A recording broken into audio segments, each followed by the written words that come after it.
अशोक सराफ आणि निवेदिता यांचं love marriage आहे हे सर्वांनाच माहिती आहे, पण आज आपण त्यांच्या लव्ह स्टोरीबद्दल जाणून घेणार आहोत. अशोक सराफ आणि निवेदिता यांची पहिली भेट एका नाटकाच्या प्रयोग दरम्यान झाली. निवेदिता यांच्या वडिलांनी त्यांची ओळख अशोक सराफ यांच्याशी करून दिली होती.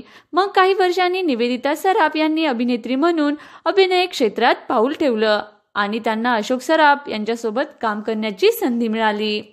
त्यावेळी दोघांची मैत्री झाली. पुढे नवरी मिळे नवऱ्याला या सिनेमाच्या सेटवर अशोक सराफ आणि निवेदिता एकमेकांच्या प्रेमात पडले. त्यांनी एकमेकांशी लग्न करण्याचाही निर्णय घेतला. विशेष म्हणजे निवेदिता यांनी अशोक सराफ यांना प्रपोज केलं होतं. या दोघांच्या वयात जवळपास 18 वर्षांचं अंतर होतं, पण हे अंतर त्यांच्या प्रेमात कधीही अडसर बनलं नाही. पण अशोक सराफ आणि निवेदिता यांचं नातं निवेदिता यांच्या घरच्यांना मान्य नव्हतं. आपल्या मुलीने सिनेसृष्टीतील व्यक्तीशी लग्न करू नये असं त्यांचं ठाम मत होतं. निवेदिता मात्र आपल्या निर्णयावर ठाम होत्या. त्यांच्या पुढे घरच्यांना नमतं घ्यावं लागलं. गोव्यातील मंगेशीच्या देवळात या जोडीने लग्न केलं.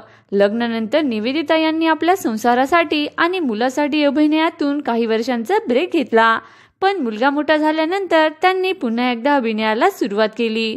अशाच नवनवीन माहितींसाठी व्हिडिओला लाईक करा, शेअर करा आणि चॅनलला सबस्क्राईब करा. धन्यवाद.